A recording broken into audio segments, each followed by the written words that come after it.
I am reading one of the most popular romantasies, A Court of Thorns and Roses, and I bought the entire series without reading it, so that was risky. There are millions of ratings on Goodreads about this series, so let's see how I feel about each book. I've actually seen it all over my TikTok before I even started this reading habit. There are these mystical creatures who are really powerful, and I just finished Onyx Storm and I'm coming off of that cliff. Most people I know who get into romantasy read ACOTAR first, and I'm not a booktuber, but I have read over 36 books in 4 months. But my motto when it comes to YouTube is truly I like, I share. Something that had initially turned me off to this series without knowing much about it was that I just heard it was spicy.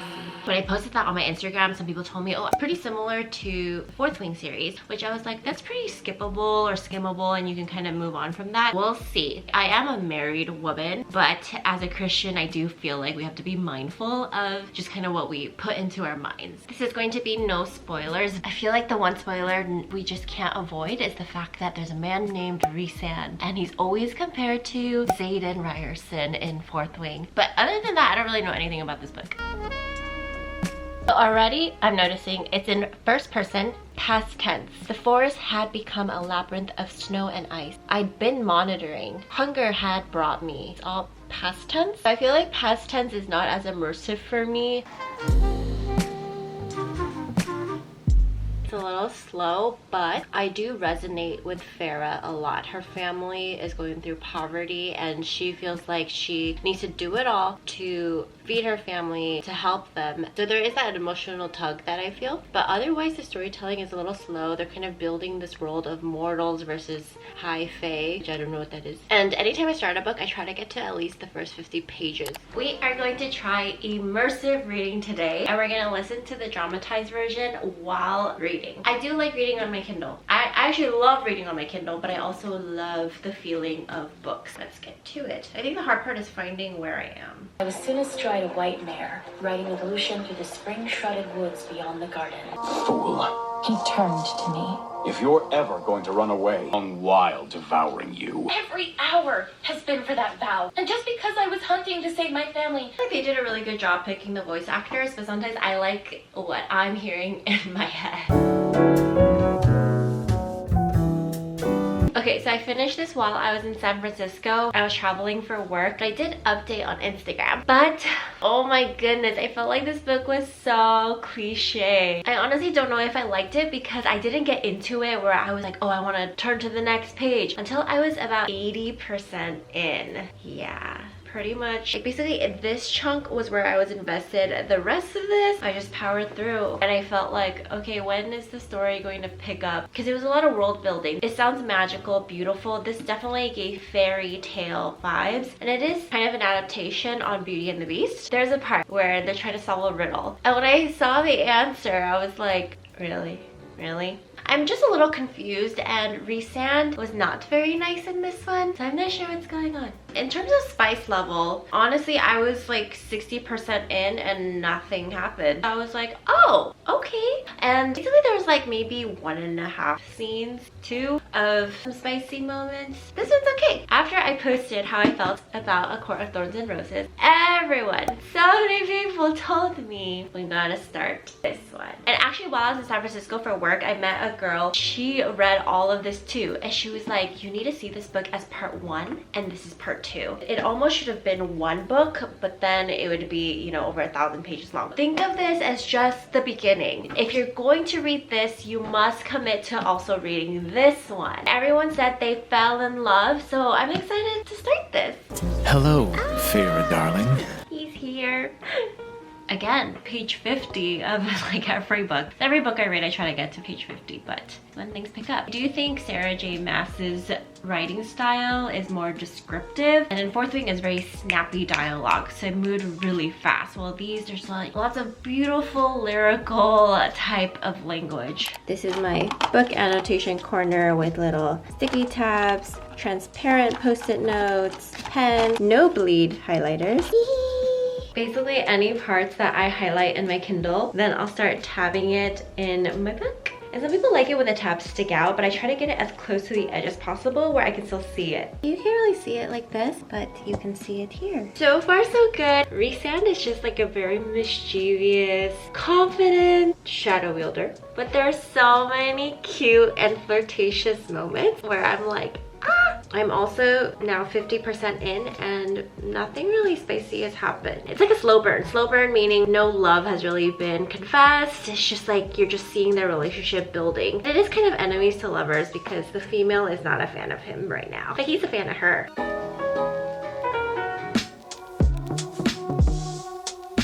Life is better when you're around. Flirting, flirting, flirting. It is Halloween and I'm going to make my husband's costume. I'm going to be a reader, but he's going to be something special to me.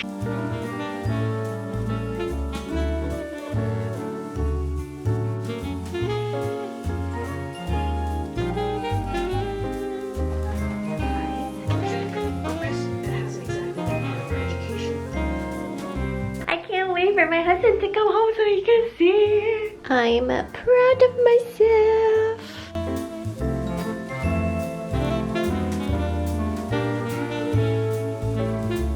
You're my Kindle. You come with the nightlight for reading. Okay, and this is the completed look. I'm on chapter 42. Rhysand is so sweet and thoughtful and romantic. It's just like little subtle things that he does. Now I'm starting to see it is a bit darker. People being sexualized in ways that I think would be uncomfortable to read. I mean, naturally, these books are about nobility and the court and kings and queens and all of the politics regarding that. Okay, there's a chapter in here where they a lot of stars and there's a lot happening, a lot of festivities, and it's just so cute and so innocent, and they're communicating. Beautiful. I can only imagine what a land like this would be like. But I think that's a good place for me to stop. I like to stop at happy, giddy, nice moments. I'm actually sad that it's almost over. This is how much I have left, and I'm entering kind of the part of the book where a lot of people on my Instagram kind of not spoiled it, but they let me know these are the really good chapters. Good chapters that like apparently everybody talks about.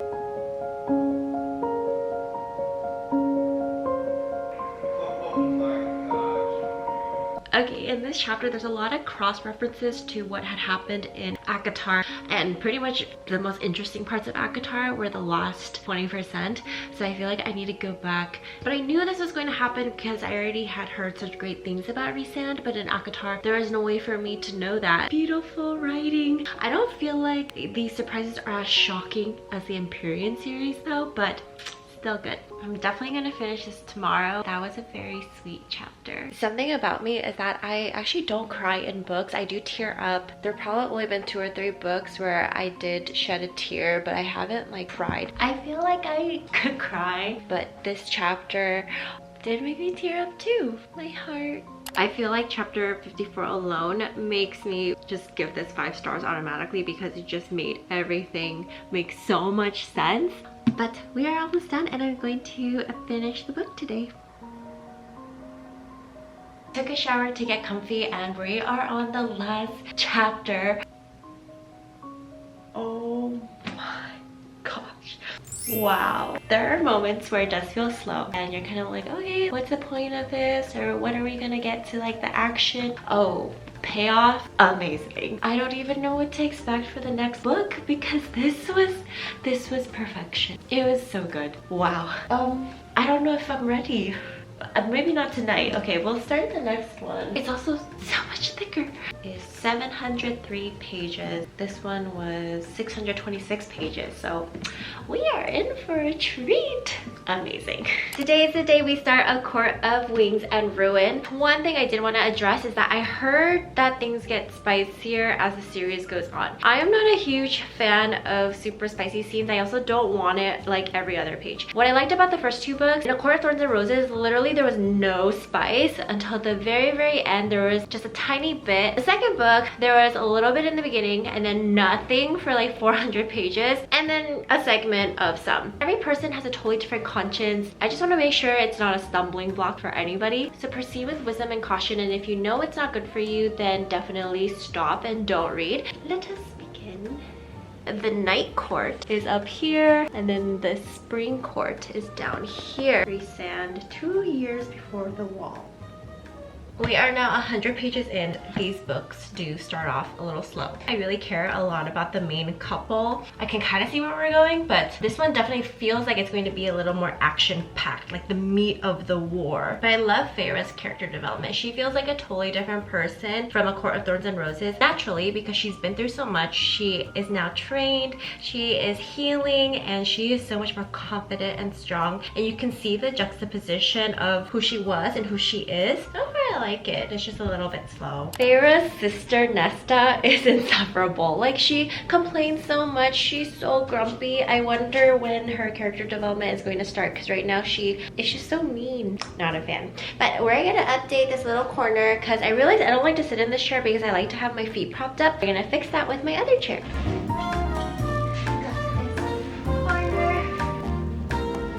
Okay, all my books in this little swivelly chair. Ta-da! Our tiny little corner. Good morning! I do mostly read on my Kindle. I like to see in the book kind of where I am and how much further I have. Chapter 29. Chapter 29. Okay, like almost halfway. I don't feel like I'm breezing through this as fast as A Court of Mist and Fury, but it is still entertaining, and I think the fact that it is really long is a little daunting. Okay, here is an example of how I think Sarah J Maas writes very poetically or lyrically. So if I was cleaning someone's hands, I would say, then I grabbed a towel and wrapped it around their hand. So I reached for an ivory towel and bundled his hands, now clean and warm, into the folds of soft fabric.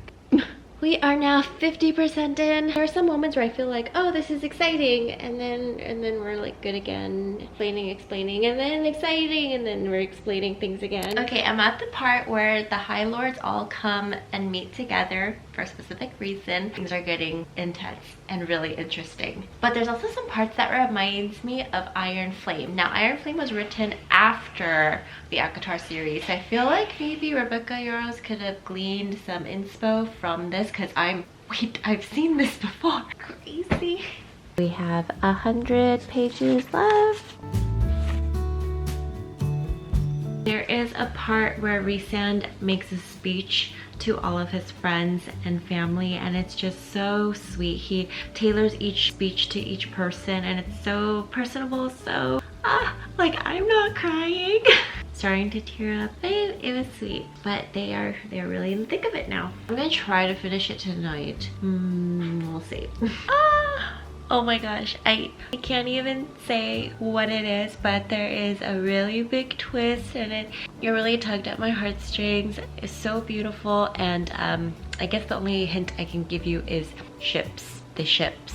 Wow. And then like some characters just kind of disappear for a really long time, and you're like, where did they go? What happened? And then they come back. Wow. Sarah J Maas does not forget about the characters. They do come back. My husband is sleeping, so I'm gonna finish up the book here and then share with you guys my honest thoughts.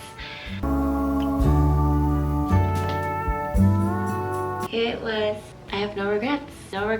And I was thinking about this book of, oh, I missed the feeling, but this one was still very sweet. But of course, really focusing more on war and the politics and just the world that they're in. I really enjoyed getting to know all of the other courts. And it was a fun adventure, but there were some slow moments. Well, in this book, it was slow in the beginning and then it picked up really fast, and I didn't want it to end. While this one, it's always the third act. SJM just fits like 5 million things, and I'm like, there's not many pages left. How are we gonna solve all of this? But she does. So basically, this was a trilogy before SJM decided to write the other 2 books, but we have finished essentially what ACOTAR was supposed to be. I finished these 3 books in 2 weeks while still working full time and trying to be social. But overall, out of these 3, this one is my favorite. We are going to start the next book. Honestly, the first 3 books it was a lot. But then I woke up today and I was like, I missed them already. So we're gonna read the novella.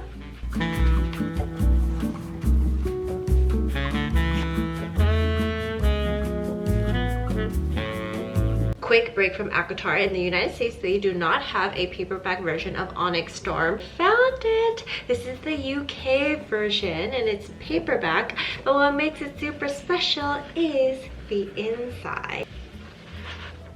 It's Violet and Zayden. I have a lot of feelings of the difference between ACOTAR and the Empyrean series, but I don't know if anybody cares to hear that, so I'll have to save that for another time. And this is going home.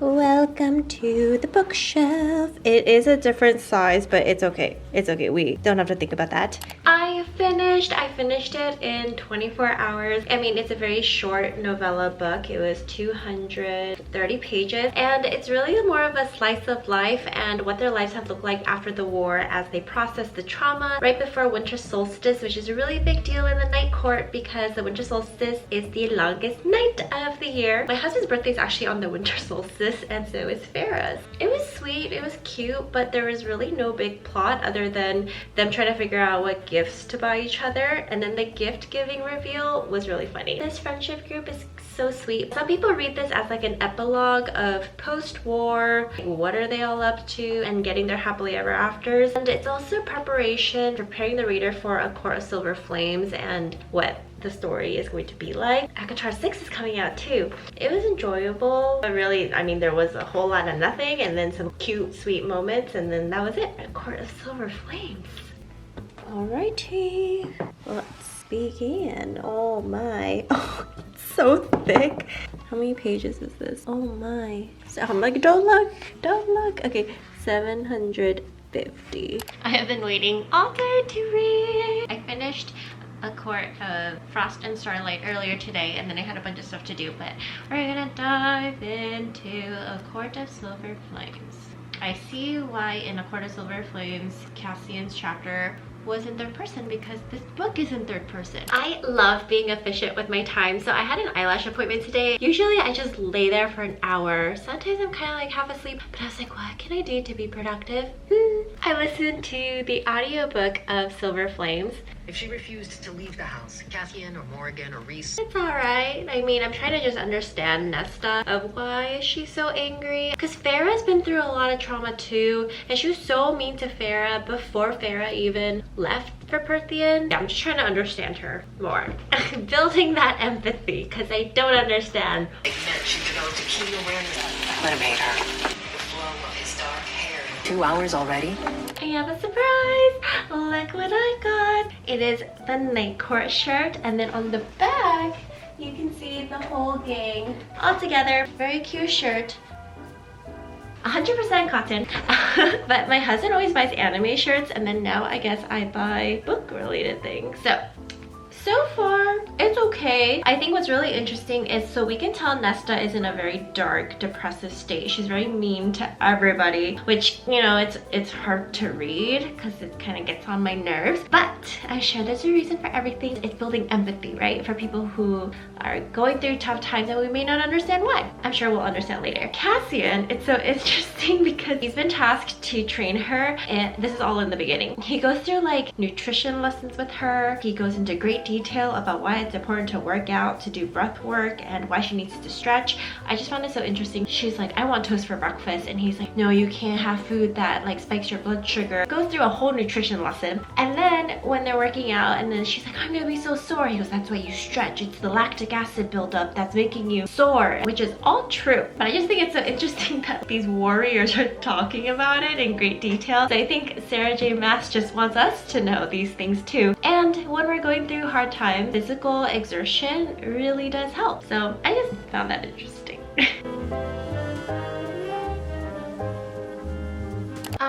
I feel bamboozled because I looked up the spicy chapters to just forewarn myself that it's coming and to be mindful, but chapter 15 is not listed on anything. But to me, I would consider it spicy. But if this is the direction that this book is going in, I don't think I'm going to really enjoy it as much as the other book. I wouldn't even call it spicy. It's just smutty all around, and it's like friends with benefits, self-pleasure, all of those things are not my cup of tea. So if this book was the first book, I don't think I could read the series at all. And I'm sure there's going to be a redeeming arc, but I'm not a fan of the journey to get there right now. I don't like the spice. To be honest, it is just too much for me. So run for the hills on the spicy scenes. I wouldn't do it. Betrayal. I can't give anything away, but betrayal. I can't say anything. The authors have some characters say like, oh, I loved you from the very beginning. I'm like, did we read the same book? Because that was not apparent at all. Not even a hint. But like Rhysand, yes, I did see hints of that. He never really denied his feelings. But yeah, with other characters, I'm like, that's not what I don't see that. Okay, this book is making me tear up too. Oh, Sarah J Maas and the last third act. Literally always the last 50 pages gets me so hard. Like, again, millions of things happen at the very end. Okay, I feel like I need to read the physical book because I'm almost at the end.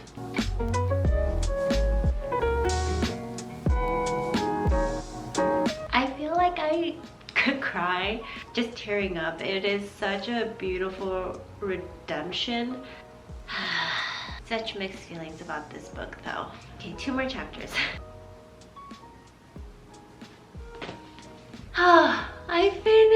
I finished the entire ACOTAR series in 3 weeks. Oh, so many thoughts. Okay, let's get into it. Slow, a tad bit boring, but a fairy tale fantasy nonetheless. And then the last 100 pages gets really crazy and then sets it up for the next book. A little slow in the beginning and then it just gets magically delicious, sweet, fun, beautiful, and then the ending, jaw-dropping. Still remnants of the previous book. It's sweet, it's fun, very war-centered, and it's an adventure and a ride. Slice of life, feel-good vibes, but really no plot. So much spice, I almost just didn't want to read it or finish it, but the last 100 pages was everything, really. Why couldn't that have been more of the entire book? Because it was just so muddy that it was just like really taking away from the story. It was a beautiful ending. Wow, we did it, y'all. Well, you can find all my ratings on Goodreads as well as Fable, and here it is. My next series will most likely be Tog. Let me know if you care to see me vlog that one. I do want to take my time with that one, but it was good. It was good. But I am biased towards the Empyrean series because I read that first and it's not finished yet. This one, each book kind of felt like its own story, while the Empyrean series, each book does have its own plots, but there is a overarching theme that is still not resolved. Well, I hope you guys enjoyed this reading vlog with me. Again, just something I want to do here and there to share my interest with you guys and to really share my life and my thoughts with you. So if you liked it, please leave a comment below and let me know which book was your favorite. I'll see you later. Bye!